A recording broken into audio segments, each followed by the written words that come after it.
My name is Dale Rice. My dad was former Chief Albert L. Hinckley of the Barnstable Police Department, and he retired in 1975. And he was very close to the president and his family.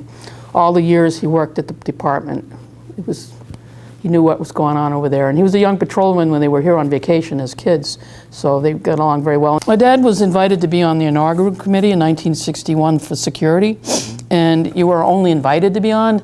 You couldn't apply for it. So somebody somewhere, and probably the president, because he knew my dad. So this is my dad here in the White House, in the Oval Office. And here's a letter from the president, November 1961, thanking him for all the hard work he and his department did during the summer of '61. It was his first summer on Cape Cod as the president. This is one of my favorite pictures, because that's my dad right there. There's Jackie. This is Secret Service, and this is a local kid. They were on the pier, and there's the president.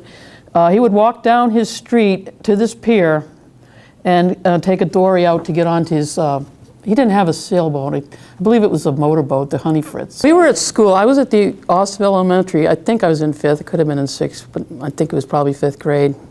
I remember the classroom. They came on the speaker and said the president has been shot. And they asked for a few minutes of silence, and then like 10 minutes later they came on and said the president had been killed.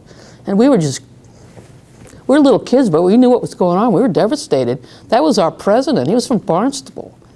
And when my brothers and I came home from school, I remember my mom was crying. And it was a very sad time. And my dad came home late that day, and I remembered he said, "They killed our president today." And I'll never forget that. Well, back then, I'm a 21-year-old kid that's really in awe of the president. Me being from the Cape, the Hyannis area, so to speak, I was sort of a celebrity there because they all related me to him and thought I had some kind of pull to get on the Marine Corps Honor Guard, which I didn't. I was in the Marine Barracks at 8th and I Street in Southeast. It was a Friday afternoon, and we were getting ready to go home for the weekend. And we were just about finished packing the car with all our gear and everything. And someone yelled out from the barracks, "Hold on, you're not going anywhere. The president's been shot." Needless to say, it was beyond, anything that you could imagine. I was just in utter disbelief of what was going on, what was happening around me, and never thought that, that I would ever be involved in something, this magnitude, this nature. Things that I can remember most about it, the sounds and the smells. The horses, there were horses involved in the cordon and pulling the casket. And the music was just deafening loud. It was so loud that it was pulsating right through my chest as the casket was coming by me. I didn't see anybody actually crying. They all had portable radios. As a matter of fact, just as the casket was coming by me, I heard on the radio that Lee Harvey Oswald had just been assassinated, just as the casket was rolling by me. Being on the honor guard and having the opportunity to stay in that detail, I was quite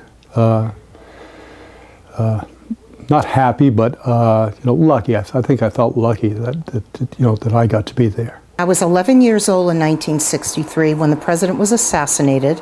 I was in my 6th grade classroom at St. Michael's Grammar School in Fall River, and the principal came to the door and called the teacher out to the hallway. The teacher returned, and that's when we learned about the sad news of the assassination. I remember it specifically because I was very sensitized during that particular time period, because my father had tragically died at the age of 48 about a week before the president. And it was a sad time for myself and my family. And I remember thinking how terrible it must be for the children, because I know how I was feeling upon the loss of my father.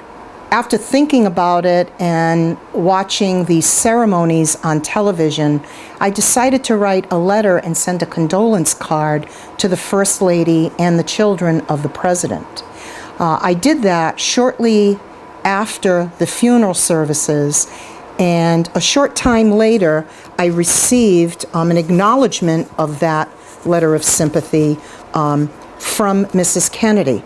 And I have that document here. I've kept it ever since I received it. Even as a child, we were very excited about the fact that we had a president in the United States that was from Massachusetts.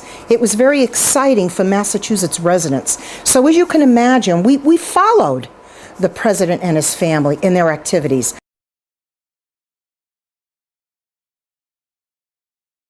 I think he was the first president. I'm 75, but I was the first president. I was the first person who, in my lifetime, that I saw a president die, get shot. And the other thing was the fact that the president, he was the first president in my era that he brought the presidency down to the public. This was his his last day in office. This is his schedule from the White House that he saw on his desk.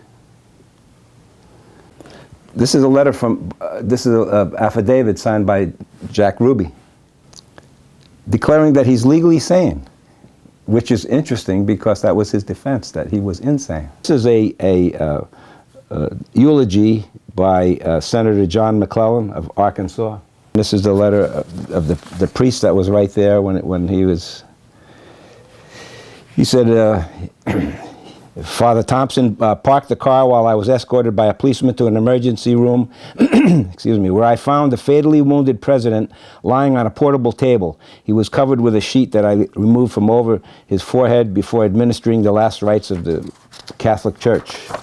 And then it goes on, because of his condition, I administered conditionally the sacraments of penance and extreme unction, followed by an apostolic blessing. After this, I recited for the president from the ritual prayers for the dying and for the repose of his soul, to which was added, eternal rest grant him, O Lord, and let perpetual light shine upon him. May he rest in peace. Amen.